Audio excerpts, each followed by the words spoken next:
we didn't know when we were watching it the first time that movie was going to set up what eventually spirals into movies 4 through 10. I don't fear no man, but I'ma still put 60 in this Drake. Set it off like Queen Latifah, nigga playing with my cake. Split the bag up with my brother, 50-50 what we made. I can't let no nigga eat that ain't contribute to this plate. Run it up. Okay, Pretty and Pride listeners, as promised, this podcast episode, Ken and I are going to focus on our Fast and Furious watch. I was going to call it the inaugural Fast and Furious watch, but I'm not doing this yearly.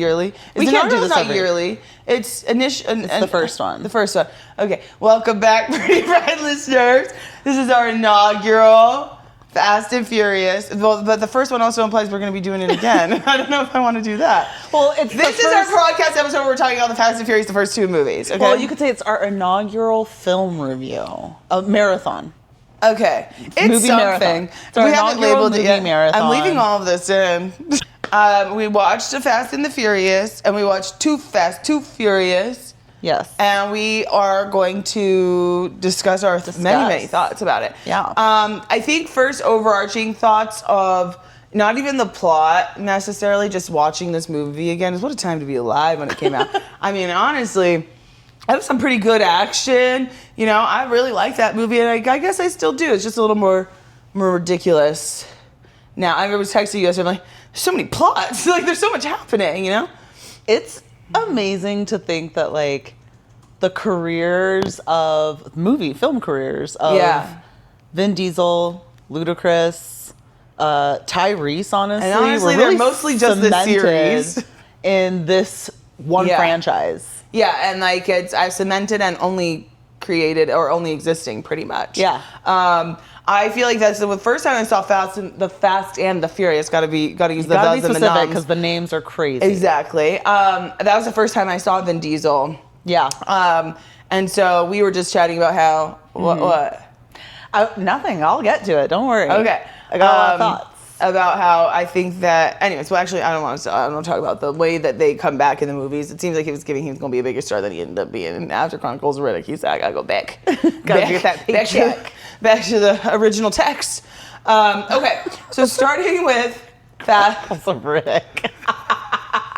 Triple X.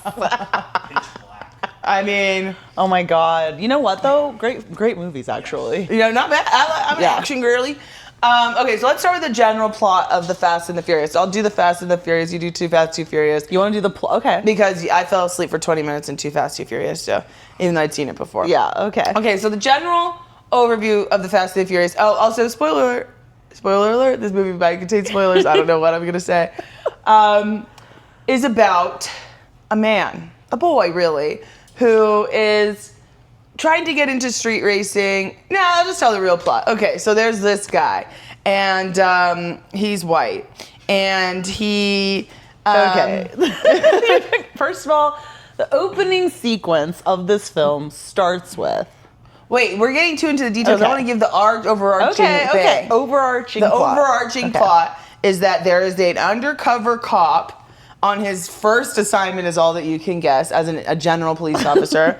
And he's trying to infiltrate street racing lifestyle to figure out who's been stealing DVD players from semi-trucks. Yes.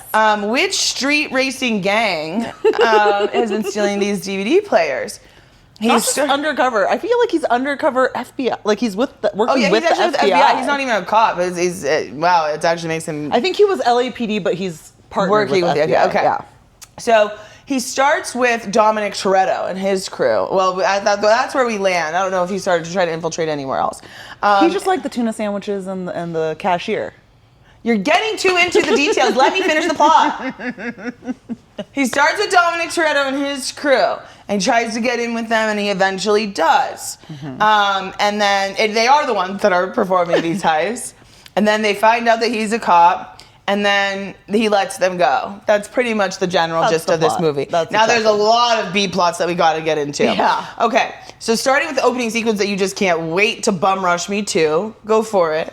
All right, so we're going to be looking at our phones a lot because I had to keep notes. I had to keep very detailed notes. Lots of thoughts. All right, so First of all, DVD players had no idea they were so lucrative. No, I'm literally like, what was going on? I mean, the FBI's involved. Not drugs. Producer, while we're doing this, can you do some research on? 2001, like $300. Okay, yeah. Even so, that's still. I mean, $300 in 2001 money. $300 and lots of boxes for it. That does beg a question that I asked later: is how were they getting rid of this product? Like, how was their consumer base for their thousands of DVD players? I guess if you watch like The Sopranos, where they talk about like merch falling off a truck, like there's always a fence that can get rid of that product. I suppose. So many DVD players though, they're stealing full loads. I know. Well, okay. First of all, the opening sequence starts with 3 cars. Okay, and again, as you mentioned, they're going after in transit semi trucks that are transporting these like across the state. They have an informant, I guess, or someone on the inside that tells them who's carrying the DVDs. Them where the trucks got. Okay, there are green lights. Okay, first of all, these are not incognito cars. They're black cars. These are black cars, but they have green lights that very clearly delineate that these are street racing cars. Well, I think it's also the way they're able to zoom under the semi-truck, which is actually so cool. I don't know how or where they got trank guns, but they're also tranking the semi-truck drivers to boost the merchandise. Okay. So that's the setup. They're stealing the merch. Now the other thing is that they're fencing these DVD players. Back in 2001, you didn't just have a DVD player. You also had to buy the DVDs, and those weren't readily available too. So who is their fence, and who is the market for these DVD player purchases? That's my next question. I don't know, but I feel like at some point in the movie we do meet the fence, because remember the Asian gang was like threatening that guy with the gasoline because he was asking about like fencing things. No, I didn't really put that together. I thought that was the guy that worked at the shop with Brian that owned the shop, or he was a random. I didn't remember. He was withholding parts from them, from the cars. They were car parts they were talking about. Oh, so he was withholding the car parts. Yeah, but someone's a fence. Yeah, but I don't think we know who it is. We never meet them. Okay, let's start with like Brian as the main character of this story. Okay.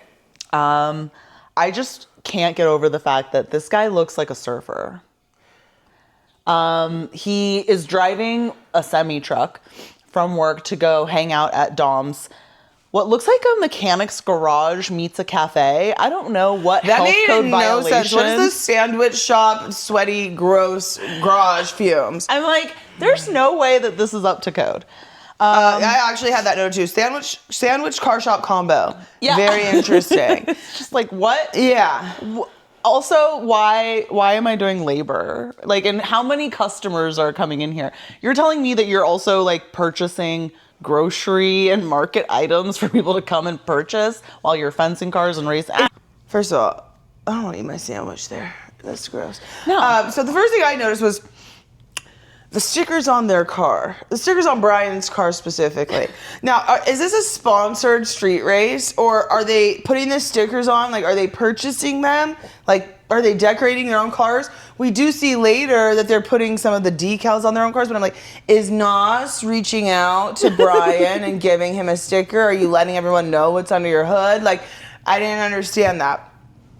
I also thought going to the sandwich shop every day for 3 weeks, horrible undercover work. That is so obvious. That is so creepy. Like, you can't spread it out a little bit. Like, do your deliveries. Like, it was like, it's giving fanboy, except for it worked. So then it's kind of like, whatever.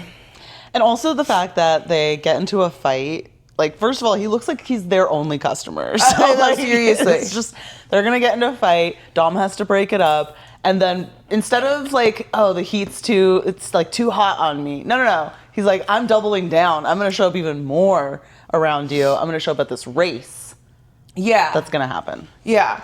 I also noticed that like everyone is so disgusting, gross, and sweaty in those first few sequences. Like, okay, it's LA. It's not that hot. It's not, They ain't got no AC. It was They can nasty. buy all the NAS, but they ain't got no AC. And maybe it's weighing down their cars. I wonder how much NAS costs, because first of all, the fact that this franchise completely taught me about this concept of pressing a button and my car goes zoom zoom.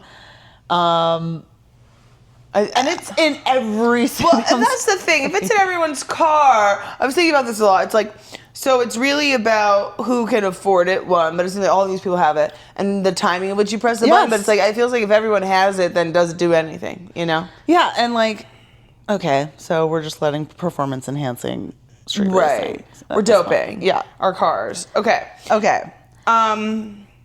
But I know Dom and Letty's dynamics are really weird in the movie. That was strange to me as well. So strange. Multiple moments. Like I also wrote down later, like not your boyfriend was out, possibly arrested. He was chilling at the house, kicking back, crazy. But like when she asked him for if he wants something to drink, and he just holds up his drink. I'm like, okay, I'm not understanding what this 15-year relationship is, but hey, you know, keep on going. But the way he picked her up in that garage, like that class. Hardwired my brain. It did a lot. When I was younger. Something happened. Okay, so essentially we find out in the opening sequence that Brian works in a mechanic shop. He's frequenting this market cafe where Dom's sister is the waitress. And also choosing tuna fish as his lunch. Choosing tuna fish. Like, I feel like there could have been like a salad or something. There's got to, you know what? Literally a ham and cheese sandwich would probably be safer than tuna fish. A fight breaks out, and we find out that Brian is working as a mechanic as part of his cover. He's actually... We actually don't find that out yet. In LA. You don't find that out until after the original street race. The first race? Yeah. Are you sure? Yeah, because... It's after the fight. It's after his fight? After the fight. Yeah, because he tells him, like, I'm going to go complain to your boss or whatever. Yeah, but you don't know that it hasn't been explained yet that he's a cop. You just happen to already know that. He goes there and the guy says, what did Dom say? He says, he said X, Y, and Z. He said, what'd you tell him? Okay. And then he goes to the race. No, he goes to the police to get the car that he's going to be in the race. Okay. Don't you remember he goes to get the car from the police? No, I didn't remember that. But okay. We find out he's a cop. State it all over again.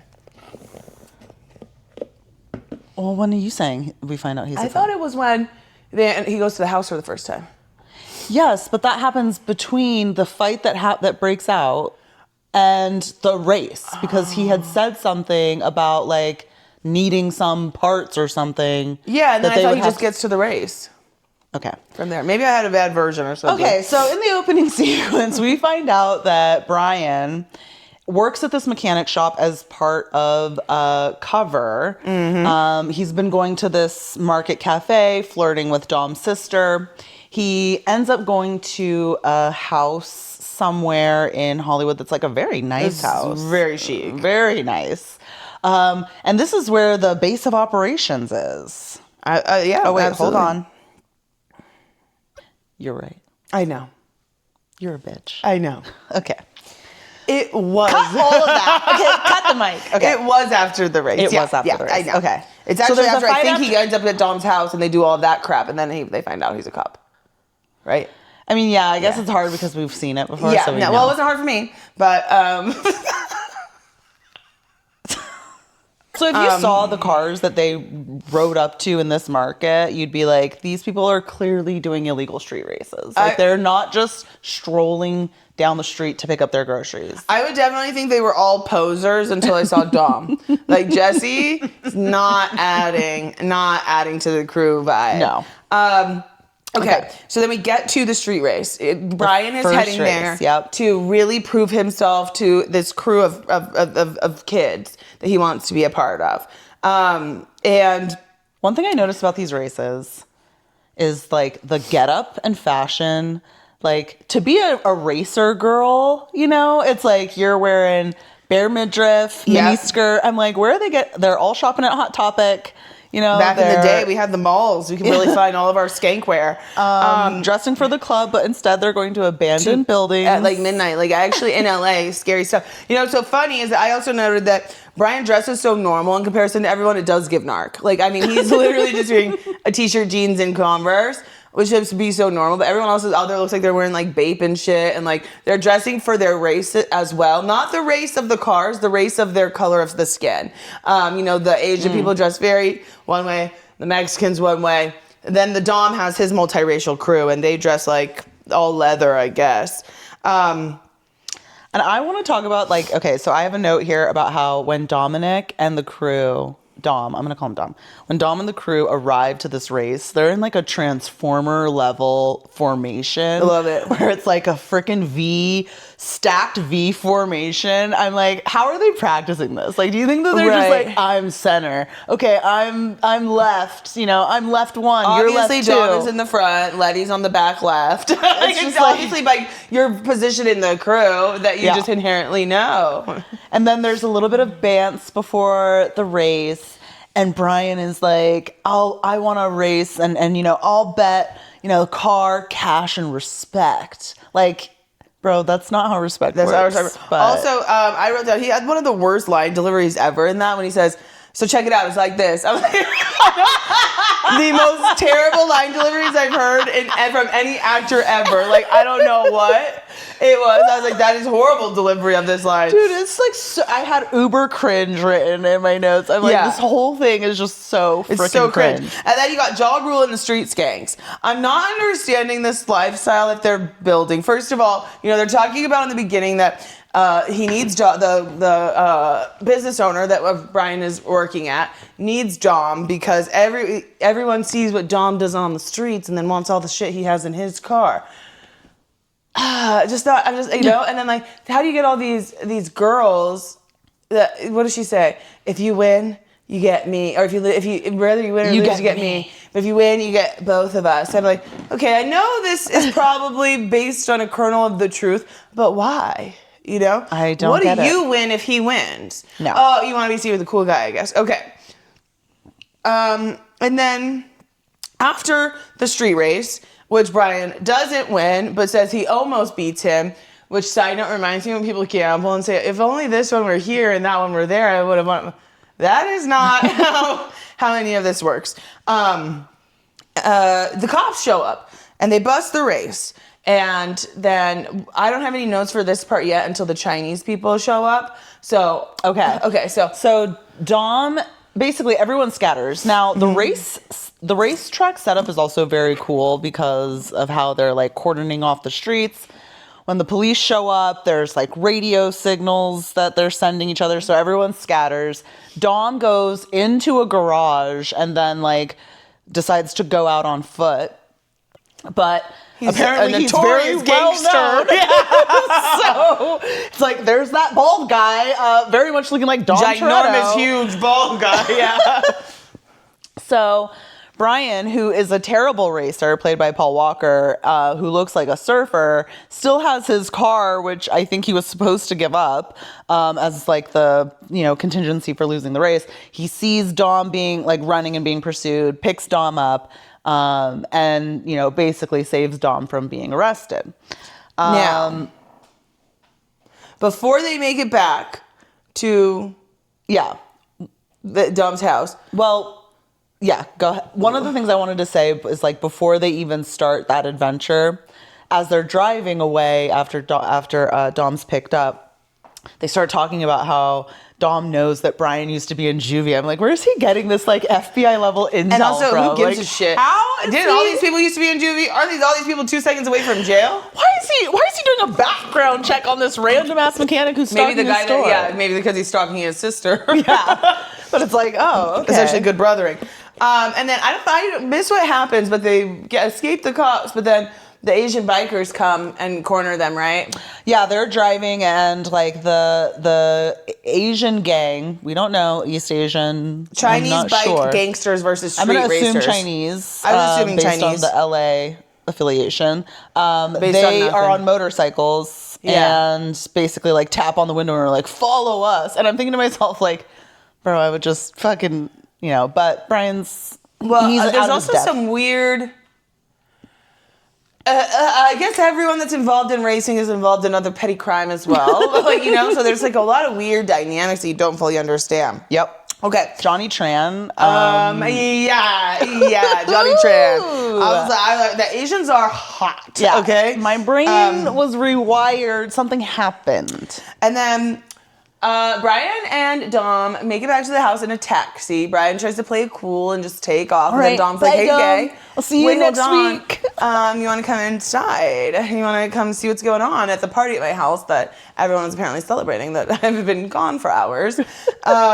And immediately the little sister is zhuzhing herself up when she sees Brian. I said, she's so real for that. And then you walk in. Imagine all your friends are having a good old time getting wasted. Even Letty, his girlfriend sitting on the floor, feet kicked up, like not thinking about anything. But I was like, oh, he got options. You're chilling. You know what, honestly, though? I see you, girl. You knew what the lifestyle was. What you want me to do? Call me when you need to be bailed out. And then okay, so the other part of this is there's another guy in the crew named Vince. And Vince also likes Dom's sister. Yes, Mia. We'll call her Mia. And apparently he's liked her for a long time. And I don't know if they ever tried to date or something. I feel like that's revealed and I didn't remember it. No, I don't think that they ever tried to date. Because she doesn't date her brother's friends. The odd thing is, I don't know how I don't want to say but I wouldn't have someone constantly harassing my sister knowing that she's not interested in them, you know? I mean, I don't say he harasses her, but he just doesn't kind of leave her alone, you know? Mm-hmm. He hates Brian because obviously Mia likes Brian and Brian shows up every day for 3 weeks. And that's the original guy that Brian got in a fight with. Yes.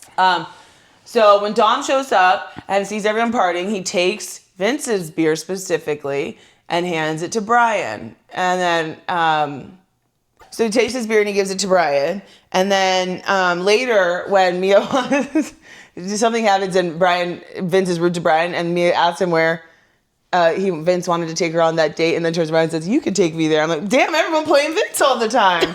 Ridiculous. Not to mention Vince ends up being right. That Brian was a cop. So yep. After this party, it's revealed to us, the audience, that Brian is actually part of the police force that is trying to track down the heist crew that is pissing off the truckers.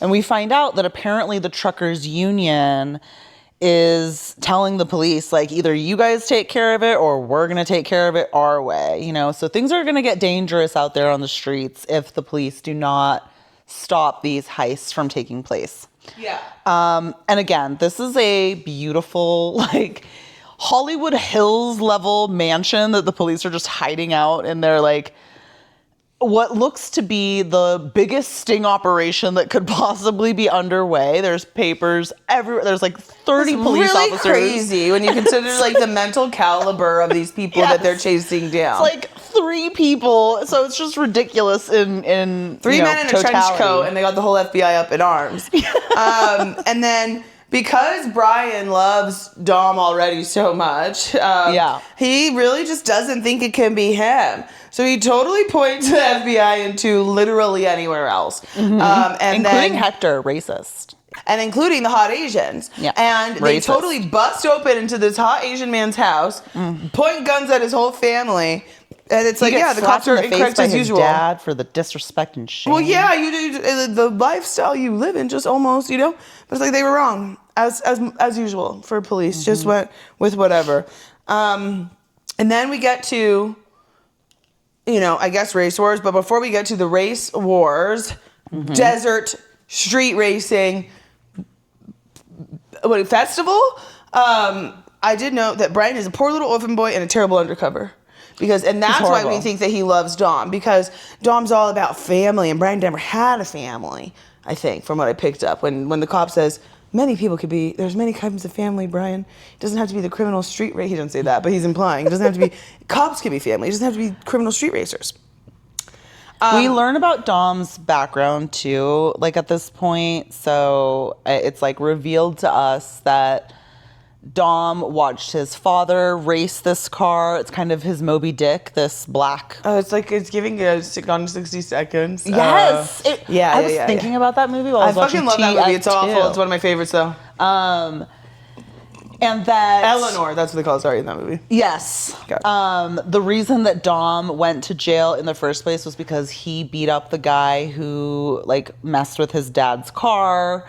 So, you know, Brian is getting a lot of this like loyalty and like, you know, kinship with Dom over his connection to cars and family and how that's playing into like his decision making, I suppose. But it's just like, you know, these movies are all about the male gaze. So I'm not surprised for sure.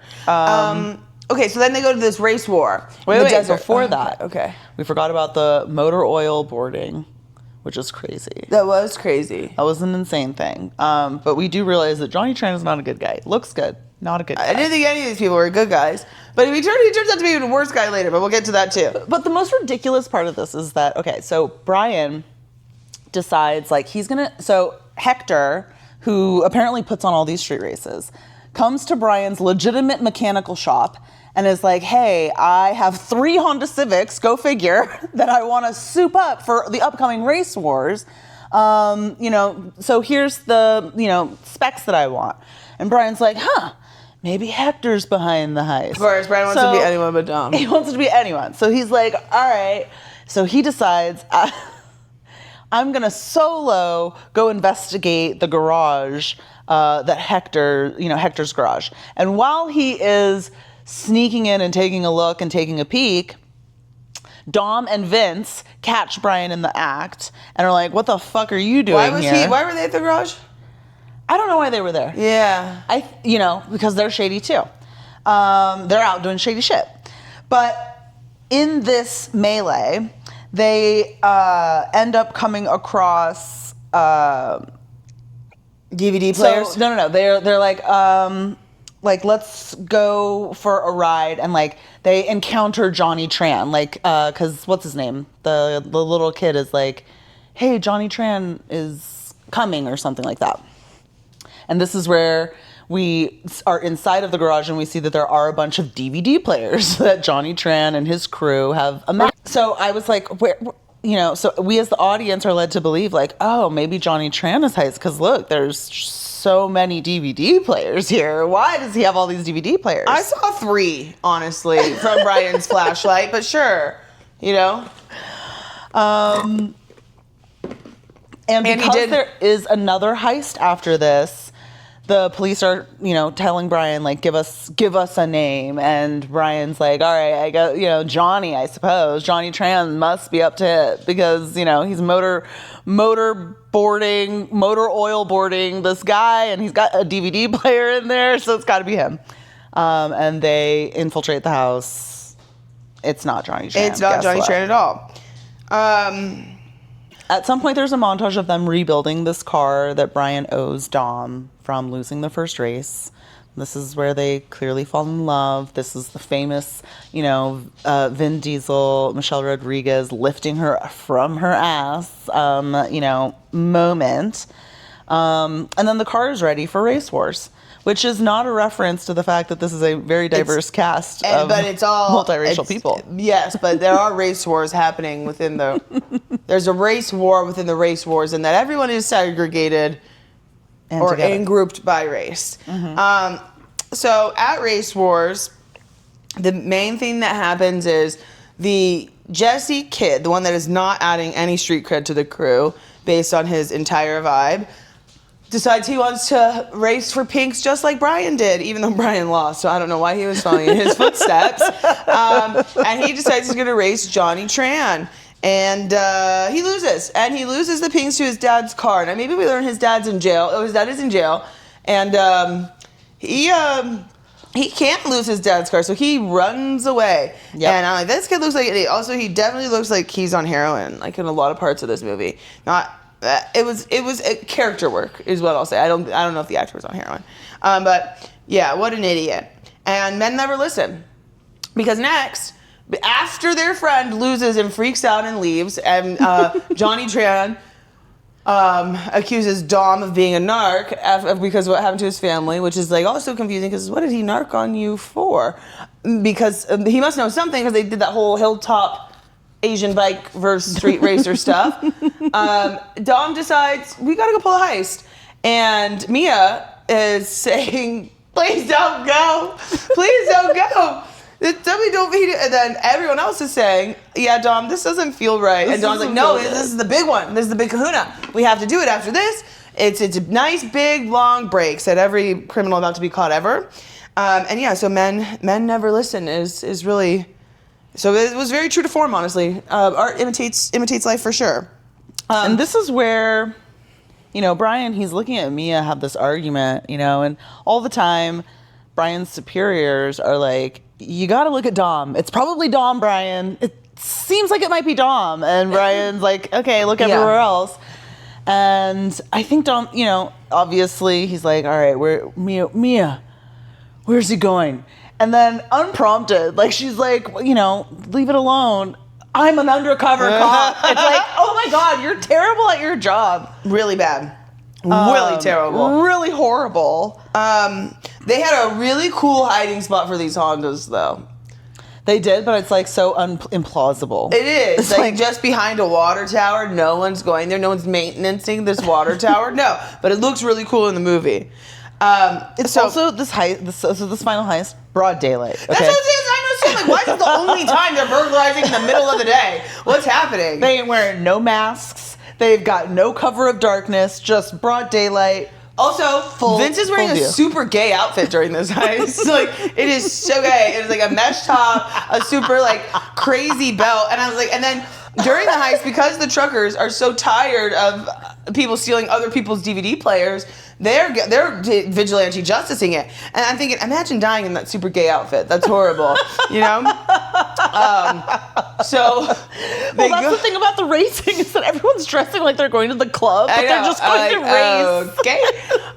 So because all the truck drivers are over it, Dom sees in a little rear view when they're pulling this heist that truck driver looks a little too calm. And so Vince jumps up. Anyways, the truck driver's trying to blast this guy with his shells. Yep. He ain't letting them get away with anything. He's crashing into the cars. He's really trying to kill him, shoot him directly in the face with a shotgun. I said, woo, that truck driver wasn't playing at all. Like, damn, he was really not playing with these fools. No. So Vince gets stuck. Which is like, okay, the truck drivers union is just telling the truckers, like, all right, guys, I guess it's just kill or be killed. Like, everyone, you're no longer just a transporter of goods. You now need to carry your weapons and be prepared to take human life to protect the goods of commercial capitalism. This is where you said they were tranquilizing the truck drivers. Yes. So it's like maybe they're like, yeah, I'm not getting tranked and left on the side of the road. But I doubt that was I don't know. Maybe they're shooting through their stuff. I don't know. I'm not... Anyways, yeah. I don't know if it's a goods protection. I don't know if it's you're messing up my truck. Whatever it is, they're deciding that they're blasting people in the face with shotguns. And so Vince gets stuck. And no matter what, that truck driver's not letting them get Vince off. He is stuck on this fucking truck. They're doing everything to save him. He is stopping them from saying, he's like, I'm going to kill this motherfucker. And so Brian comes up to save the day with Mia. And with his Converse, I noted that. It's so white boy chic. And he's able to get Vince off the truck.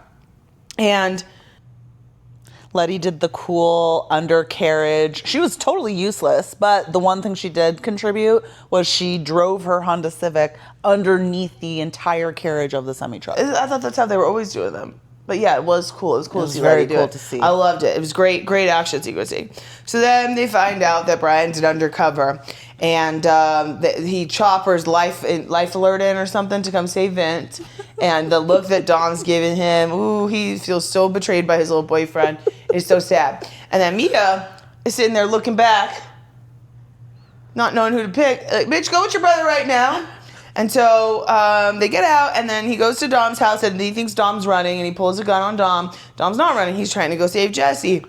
Well, here comes the Asian biker gang doing a drive-by shooting. And I said, oh no, it's turned to murder. And Brian only got 2 shots off because, once again, he's a horrible cop. Yes. And then after the Asian people murder Jesse, they start popping wheelies on their motorcycles.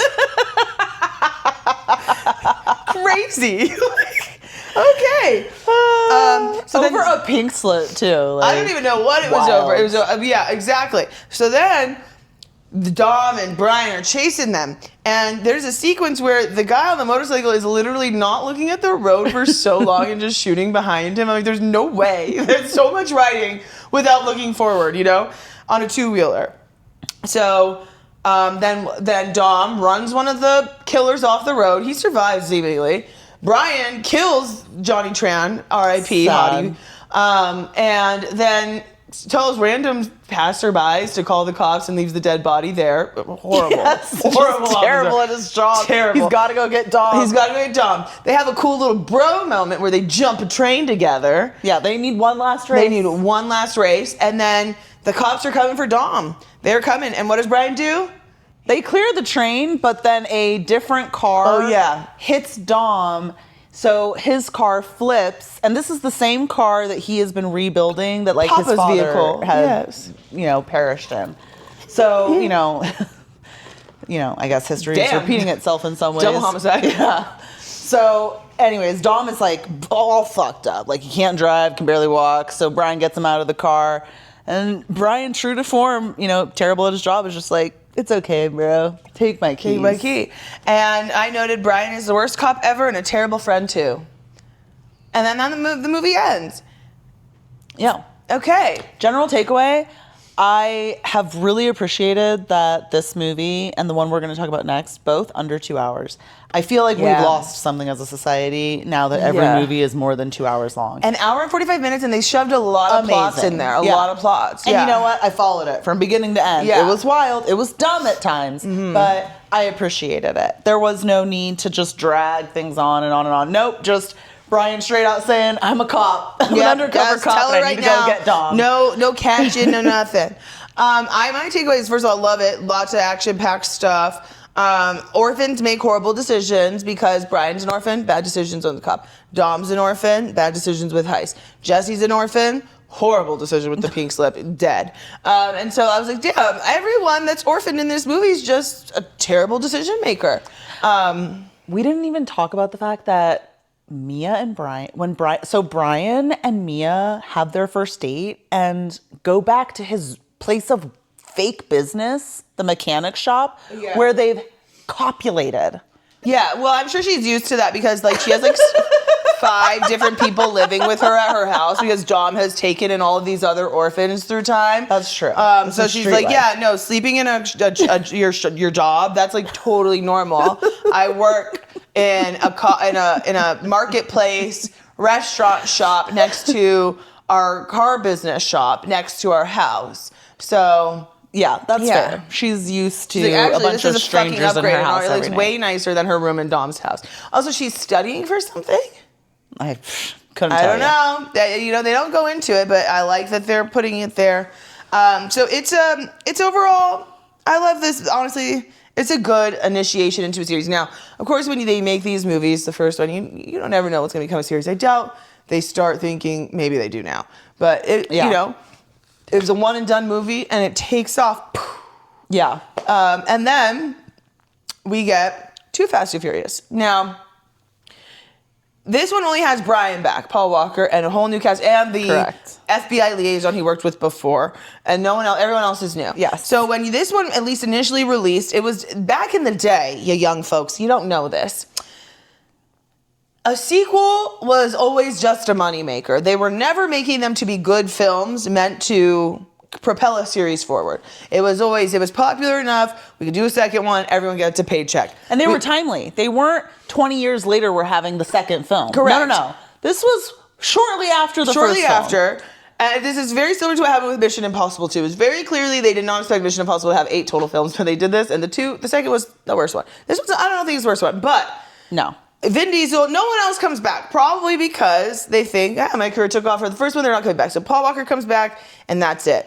And then, after Tokyo Drift 2, it was giving they're just doing something totally new. And then after those is when everyone comes back. So no one could get a job, and they all decided that actually this is the one they wanted to stick with. Too Fast, Too Furious introduces us to Tyrese Gibson's character. Roman Pierce. Yeah. Pierce. Rome. And it also introduces us to more terrible line delivery from Paul Walker. And the backstory where he's apparently from Barstow. Barstow, baby! And now he's living in Florida. So Brian is very clear in the second movie. He found his passion because he's moved to Florida and he's still in the street racing life. So once cop, shamed, and put somewhere else, apparently is not a fugitive. But he's a fugitive. I was wondering this. Okay. He is a fugitive. I don't know what the deal Or he is. has a record. Because it's like, why, I have this in my notes of like, why did they not arrest this man for, because he's listing off his rap sheet and part of that was aiding and abetting for letting Dom go. Okay, why is this man not in jail? Yeah. Did he serve time? We don't know. I don't know. I don't think he served time. So but his friend Rome did, and Rome's real mad about it. He's really mad. Actually. But the movie opens up with Ludacris is also in this. And it seems like, I don't know if they're hustling. It's a street race. They need one more racer. And Luda said, I can invite anyone I want. And yeah, and then it's Brian, and everyone's like, oh man, because apparently he's got real street cred in this one. It's not like the first one. This is a new Brian. No, he has the respect now. He has respect. And, he's driving there. Man, he's bumping so many speakers and subwoofers. I'm thinking, isn't that dragging the weight of this car down? This race, too, it was also hilarious because, again, this race is set up, first of all, this is very stereotypical Miami. It looks like Ludacris, first of all, has a full fro. He looks like a GTA NPC in that, like, his outfit is ridiculous, and he's just kind of like a cartoon character. Yep. There are people breakdancing and also a professional photographer. Yeah, it's definitely race. it's jumping the shark in a different way. This is where the second movie's become. It's like totally just feeding into the lifestyle that people want it to be, like the beautiful Asian woman who drives the pink car, Suki, with the anime. It's like on there. Okay, it's everything's right on the nose. Yep. Brian is still in his Converse. Oh my God, I wrote this. Brian got that fresh white tee on. He's wearing a full-on an undershirt that has been like ironed. Okay, who would have thought this man owns an iron? But it's fresh, not a wrinkle in sight. Okay? I think we found out he's living on a boat. And I feel like he still looks like a surfer that's auditioning for Point Break. Yes. So, and then I forget what happens after they do this first race. He wins. Oh my God, the cars reminded me of that show Pimp My Ride. Yes. When they would put all these ridiculous colors. Correct. Like one's a pink car, one's a yellow car, one's a green car. And then, the only real racer there, Brian, he's driving a fucking Toyota bullshit car. I don't know. It's like a boxy car. It's not meant to look like a sporty car. It's like, obviously sporty, but when you have a stereotypical sports car in your mind, you're like. So then somehow the cops find him again. I don't remember what was happening. But they say, Brian. 40 cops. Find Brian. It was another race broken up. Cops find, but actually they were looking for him because they said, Brian, we need a little help here. They have Decepticon technology because they shoot Brian's car and it removes all of the electricity from his car. That's how they catch him. Yeah, so they're going after him. I think they're going after him specifically. Yeah? Yeah, they're trying to find him. And they say, we got someone, a customs case. I didn't know this was so serious. Carter. And what was he even smuggling? I don't even know what he was smuggling. I don't know what he was smuggling. But they need to catch him real bad. And what Carter needs, he needs racers. He needs someone that can drive real fast for him. So they say, Brian, it's got to be you. You're the only fast driver we've ever had to employ and fire. And you're this other white guy that also looks exactly equally like a narc is going to be your partner. And Brian says, Freddie Prinze Jr. He looked horrible. He said, no, I can't. Anyways, so he said, I need to pick my own partner. And he chooses Roman Pierce. Now, we're introduced to Tyrese, and let me tell you, Tyrese is acting circles around Paul Walker in this movie. It's insane, the juxtaposition. Like, he is really delivering it. I mean, Oscar-worthy, honestly. Especially in comparison. Not everything that Tyrese says, you're buying 100%. 100%. He's about that life in this. His character is so corny, but I'm buying every moment of it. Every single moment. Yeah. Now, then we're introduced to Eva Mendes' character. And you learn Brian's a slut. I mean, he just is whoring around. He just cannot help but throw every possible mission away for a booty. The first pretty is every time. I mean, it's been twice now. I have to imagine there were some in betweens as well. He's a freaking whore. And he, she's the undercover. She's trying to get them in so that they could do this little thing for Carter. Carter also acting circles around everyone. He looks scary. He looks evil as hell. He's a good actor. I mean, because whatever he's and he's not doing I don't know what it's like. Not even really saying anything. I'm scared. And she gets them in.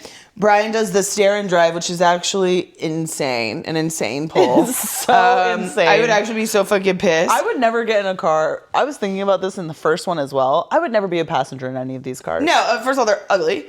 And like all of the colors are terrible. Why are they puke green and ugly purple? But I did note that I love Ava's Miami style. Loving that. That's really, Okay. I like her little outfits. And Carter's house is also awesome. It is nice. Now- It reminds me of the video game Hitman, where you have to anyways, it doesn't Maybe it matter. reminds me of Bad Boys. Also a Miami movie. Yes. I also noticed that Brian, when they get to Carter's house for this race off, he tries to tell Rome to follow his lead, and I wrote, the failed undercover cop thinks the actual non-cop criminal needs to follow his lead. Crazy. That is white audacity for you if you ever had it. Why would I follow your lead? You're literally horrible at being undercover. You're very obviously a narc, and you're actually a cop, whereas I have been a previous criminal for realsies, and I don't need to follow your lead. You've failed at this the last time. How would you learn something and follow my lead? They do this test where they have to go, basically, what's his name? Verone. Verone has a Lamborghini that has been impounded, and they need to go get whatever's in the glove compartment. That's the test that's being put to not only Roman and Brian, but also these other characters. Yes. So all I have to say about this test is that they get to this lot. Security does exactly what I would expect security, because y'all ain't paying me enough, first of all. But yeah, y'all can just come on in. I'm not putting up no fight. They blast through, and Tyrese gets out of the car, takes his shirt off, okay? And the way the camera is panning this, you're just like, it is, I screamed aloud. I was just like, what even is this? Also that he could break the window to this Lamborghini, and Paul Walker's character's like, the door's unlocked. It was crazy cringe. But his body was looking too. But his body so it was amazing. looking real good. I won't take that away from him at all, okay? And then he shoots, the police show up, and he's like, I gotta shoot to keep our cover or whatever. Oh yeah, because the police think that they're running because they have all the GPS on their car, and they're heading south to an impound lot, I guess. So they think that which is like, why would they be running? They literally have done nothing else wrong. You are offering them a deal, right? Like that. So anyways, it's the customs guy thinks that they're running. So Terry shoots them, like you said. Shoots at them, not them. Brian lets them know that if Rome really wanted them to be shot, they would not have missed. So then they go from there, they get the job, and then they go to see Ludacris and Suki. And it was really funny because he says, hey, you got somewhere where Tyrese can stay? And Ludacris is like, why can't he stay with you? And he says, Tyrese says, he's got bad habits. That's great. That's a fucking hilarious thing to say. I don't know what Ava Mendes... So Ava Mendes' character is supposed to be undercover. I'm not sure what she's supposed to be, but I think they call her the navigator. I don't know what she's navigating. Like, why she got to find these racers? What is she doing? Like, I would call her like chief of staff. Yeah. And then what's crazy is that, like, when they introduce her as, like, hey, we've got this woman undercover in Verone's household. She is his navigator, and she recently moved in with him. No one's finding it suspicious that, like, there's probably a sexual relationship happening with this woman. Literally two hotties aren't sleeping together. I'm sorry, in a criminal enterprise world, do you think that I actually also wrote down, I was like, it's crazy that they're judging her for sleeping with him because, like, her life is in danger. Like, you're not going to... There's just no way that, like, that you're going to get out of a situation where you're not going to sleep with your super high-profile criminal boss who isn't ugly and you guys are the same age. Like, and you're hot. Like, sorry, it's happening. I don't know what you want her to do. And Roman points this out to Brian, like, she's sleeping with the enemy, and he's like, no. And it's like, bro, what do you think is happening? You think she's just living there? Oh, she's definitely sleeping with him. Yeah, no, literally. Crazy. And as she should, because that's how, just crazy. That guy is crazy. Of course she's sleeping with him. So dumb. So two funny things happen after they get to the cops. They're like, I can't believe you tried to kill me. Like you said, Paul Walker and his horrible line delivery doing nothing. And then Rome takes the cop's food and he goes, hey, that's mine. He goes, so? Great delivery. Tyrese again, so small, such good acting. And then from one of the most popular sayings or phrases from this movie, we get it after they walk out of that. And what are they talking about? Rome finds out that Brian was undercover and let Vin Diesel go last time. Yeah. And they're like, you didn't tell him, blah, blah, blah. So Rome wants to talk about it. And Brian's like, forget about it. And then Rome says, ask some more. And Brian says, I want to hear about this, homie. I said, forget about it, cuz. I said, forget about it, cuz. I'm like, no, literally? Why did he say that? Because it comes out of nowhere. It's like, was that in the script? Do you think that was in the script? And like, he literally never does it again to that level of audacity and like appropriation ever. Like, even at the very end, he kind of does it again, but not the cuh. Like, it literally comes from nowhere. It's giving, I hung out with a black person for one day and I cornrowed my hair. So he does do the cut again. Like, do you think that they're writing that in the script? I think they are. Well, at the end, he says, my pockets ain't empty, cuz. That's different than cuh, okay? Yeah, okay. That's a little different. Okay. Also That's hilarious. Hilarious, yeah. And so, oh my God. Yeah. Memorable. And the other thing that comes out of this is we hungry. We hungry. Yeah, And that's Tyrese is so Tyrese's good. delivery. And, we buy it because he's believable. He is very believable. He also says, I got a high metabolism. That's a good one. That's good.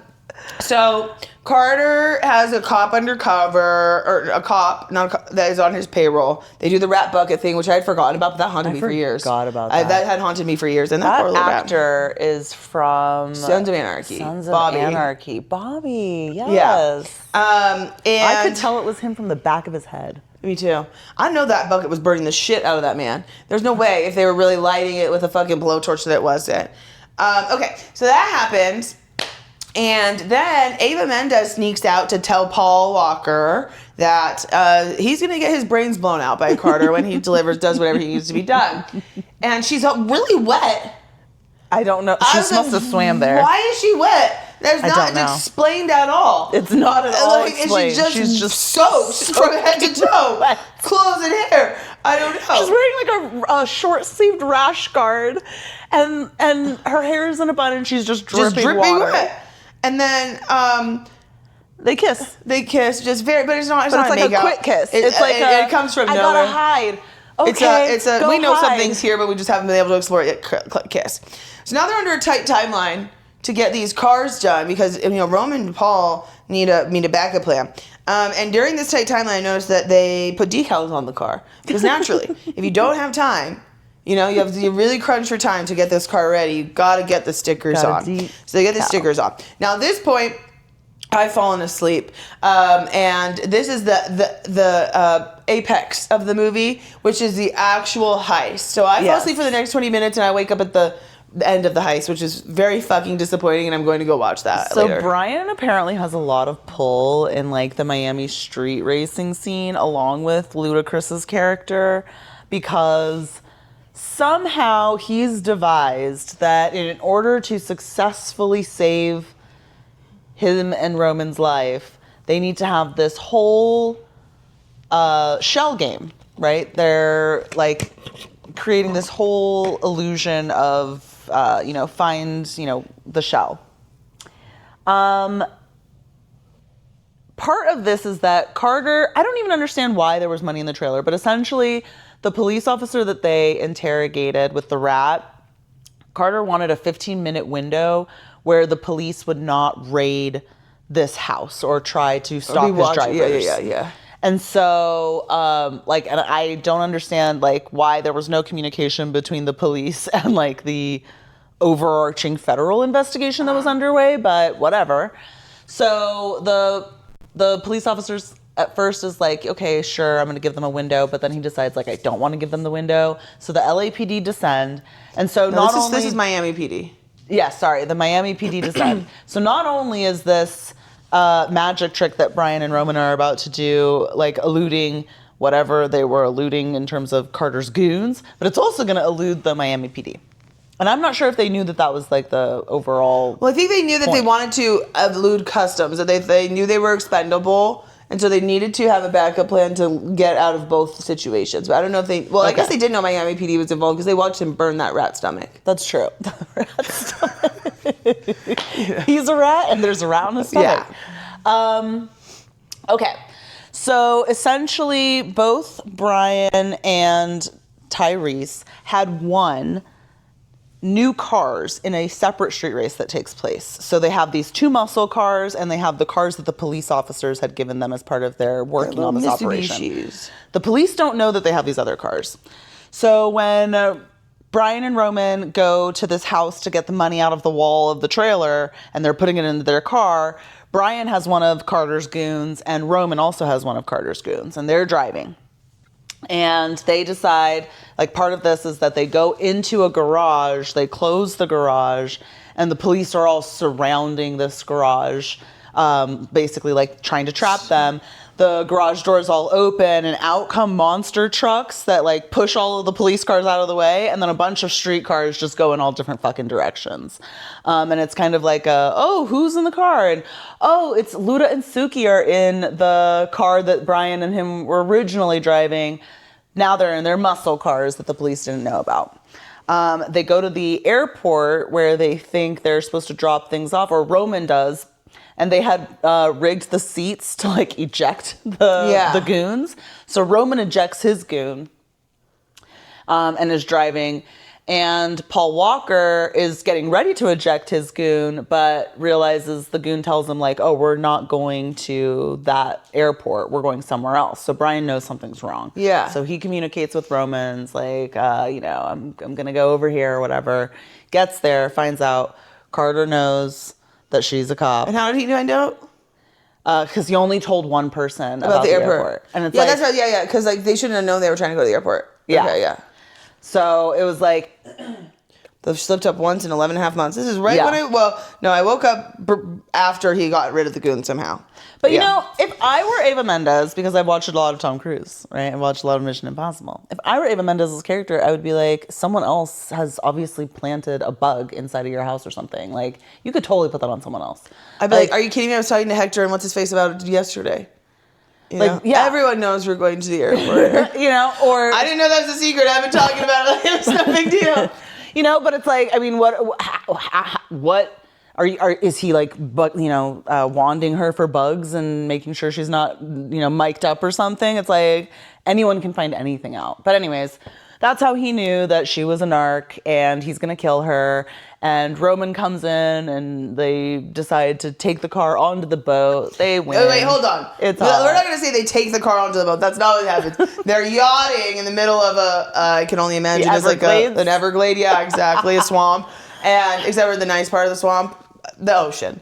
And there's a dock. And Brian decides that he's going to zoom this car as the boat's coming this way, the car's coming this way, and he's going to jump the dock, land directly on top of the yacht. Mm-hmm. Carter's going to blast him in the face with a shotgun shell. Brian shoots him. Ava comes out and saves everyone, I guess. Yeah. And then the cops get the money that they were looking for, and there was only 3 bags. They said, "Are you sure there's only 3?" And then like, actually, our record's clear. And they're like, "Yeah, your records are clear." And they're like, "Okay, there's 6 bags." Funny joke. And then they walk away. Ava Mendes is a classic look back at Paul Walker, and good for you, girl. Go on with your life and forget about that me. Hopefully. Yeah, that mediocre loser who's just a street racer in Miami. Street racer living in a garage. And also falls in love with someone every single time he's on a case. Like, stupid ass. And then him and Tyrese walk away and say, "Oh, we're going to stay in Miami together and hold hands and open a garage." And say, "How are we going to do that?" And then Paul Walker says, "My pockets ain't empty, cuh." And then Tyrese lifts his shirt up and he got bands of bills on his belt, and he says, "And we ain't hungry no more either." And then they give each other a little look and a kiss, and the movie ends. When they were fighting in Barstow, I was like, I just want them to kiss. Why are they rustling around in the dirt? Just so kiss. actually, I feel like maybe it's because of Tyrese's character. The second movie definitely has more levity to it. The first movie... Yeah. I like the second movie more, if I'm actually being honest with myself. Like, the first movie's fine. The second movie, while it's all, for all intents and purposes, absolutely ridiculous. First of all, Tyrese was amazing in the second movie. Really, I'm actually like, wow, your acting is so good. It is so freaking good. And so is Carter's. And, like, the scenery. And honestly, even the storyline, even though it doesn't make sense, I'm like, what is he smuggling? I'm not understanding that. The undercover Ava Mendes part, whatever. Paul Walker... Yeah, you're not a good. He was not a good actor. I texted you that today. I was like, I'm realizing maybe this is his first, break. He I don't know. We'll see as we continue to watch the series. But I really like their second one, and the first one, of course, it sets the standard for the entire series. But Dom is an intense character in a way of which he's also above reproach. Yeah. But he does his moments, like when Paul Walker, the first movie, says you're running. He's like, I'm not running. I gotta go find Jesse. I'm the only one he has. Oh, that's so sweet. And then he dies right in front of him. So, but it was a really sweet sentiment, Dom. So yeah, what were your final thoughts on both films? I would agree. I feel like the first film, it's interesting watching them, knowing what the franchise comes to be in a way, because I feel like the first film sets up the premise of like, crew before anything else, like this concept of loyalty. We see the ridiculous nature of like Dom always thinking he's capable of saving everyone.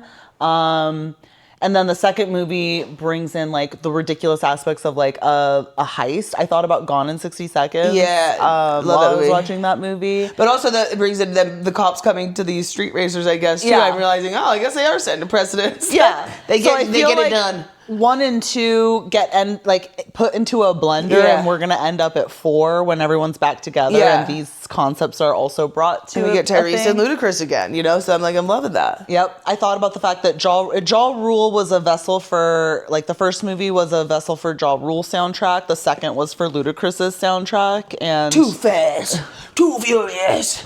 Ludacris ends up becoming a mainstay in the crew. I don't know what happens to Suki. I really liked her, but I felt like one of the things that I did not enjoy about the second movie was that I felt like the female characters became basically just props in a weird way. And there was a lot of like bad stereotyping. Like the first movie was bad, like was stereotyping, but it wasn't that bad. It was kind of just like diversity and stereotypes. But this one felt like a little too heavy on it. Agree. Okay, so next, we're not time boxing this, so if you guys are really, we're going to get better at a movie review. Don't worry, come back. We're going to do Tokyo Drift. I think we should do, should we skip too fast and do Tokyo Drift? I know we said we were going to do release order, but I feel like Tokyo Drift is not flowing with this story, which I don't think there even is a story. But that means we're going to do Tokyo Drift, and then what's the fourth one called? Oh, I have it right here. Give me just a moment. Maybe we do Tokyo Drift as a standalone and then take the next 17 of them and do them in 2 increments, The thing about Tokyo Drift, though, is that, like, it's introducing characters that we will see, but it's introducing them out of order. But then Jason Statham's character is, like, supposed to be retconned into Tokyo Drift later on. Okay, but what I'm saying is that's like 7 movies away. But yes, I agree. Okay, so it's Fast and Furious. Okay, perfect. So we'll do Tokyo Drift. Fast and Furious and Fast 5. We should do Tokyo Drift as a standalone. Okay, so we'll do Tokyo Drift next. And because I don't know how I feel about this movie. I sent you that hilarious TikTok that I found where he's like, his mom's like, I want to send my son to live in Tokyo with his dad because he just keeps getting in trouble with street racing, and I feel like he'll get a fresh start. And the guy's like, no. Everyone here's a street racer. As a matter of fact, the whole school hierarchy is based around street racing. Well, I don't think that, he's going to have a car over there. You don't know this, but someone in the school is going to give him a car. Tokyo Drift has none of the, like, mainstay cast. I think Vin Diesel makes a very small special appearance because he's in Tokyo, but he doesn't do a race. Like, he's just kind of watching. He's just visiting his little baby Han. Yeah, and he's hanging. Oh my god! But like, Han is so hot. Han's so cute. Han is so fucking hot. So we'll do Tokyo Drift nodding your head. Han is the coolest character in the entire series. Oh, he has a little crush. Is he though? Coolest in the entire series? Yes. Yeah. What do you like about him? Just his whole fucking vibe. His demeanor. He's the Asian Brad Pitt in this Ocean's 11. He's just constantly snacking on fucking nuts. I love that. I do love that. No, yeah, I don't know. I'd given cars to weird American exchange I forgot students. that we're blending the universes of like Fast and Furious becomes a level. It's like a Mission Impossible meets Ocean's 11. Ocean's 11. It's meets right here. Gone in 60 Seconds. Yeah, so it's like It's definitely an Ocean's 11, and then like Mission. So and then the Fast and Furious is maybe like a step above Ocean's 11 because the cops are involved in helping that, or they're helping the cops. So it's like But yeah. So okay. So next we'll do Tokyo Drift, and then we'll start on the rest of the series. And maybe we do one at a time. It is very hard to do 2 movies. We'll see. Depends on how detailed we want to get. Well, we'll play around with the format, and you guys will be our little lab I feel like rats. they'll flow better once we get past because we know that these movies True that. eventually become Yeah. like the whole crew gets involved. Yeah. So it flows differently, I think. I think so too. Okay, well, overall, I'm actually really glad we watched those. I already have Fast 5. I found it on DVD. That one's so good. I'm That really was looking actually forward the to best one. rewatching it. I think the most memorable one for sure of the 4 through 10. Because 4 through 9. Fast and Furious is like coyotes in Mexico, right? Like they're. I don't remember. Yeah, like I'm pretty sure Fast and Furious is still domestic. Is that when? Okay. Fast 5 is when they finally start bringing this whole thing international. International. So, International, baby! yeah. Again, it's like we're in Ocean's 11 Mission Impossible territory. Yeah, of there's silliness. a new international city every Mission Impossible. You're damn right. Yeah. Okay, well, thanks for joining us on our first movie. I don't even know. It's not even really a review. It's just a movie noticing. Yeah, I think that's gonna be it for this week. This is such a cute little dinosaur. Yeah. I had a lot of fun watching them. I had so fun watching them too. I'm looking forward to it. Yeah, me too. So stay fast. Stay furious. Stay pretty. Especially if you're Dom and Tyrese's character, Roman Pierce. Roman And Pierce. What a great Roman fucking Pierce, name. dude. I'm like, retroactively am getting so much respect for Tyrese again. Like, I know. Not that I lost I a lot of forgot. it, but like I'm like it's actually increased so much that I think he's like an A-list, like top of the tier of this acting cast. I forgot, but yeah, I agree. Awesomeness. Stay pretty. Stay prideful. You can't finesse. Bitch, I move smart like a motherfucking Tesla. I'm clutching this Glock, do I look like a wrestler? Get put on your back, tryna act like a flexer. Hold on, wait, this Glock take 'em out like a date. She give me the pussy, I just want the face. Fuck her real good, put the bitch in her place. I'm high in the bitch, but my mind up in space.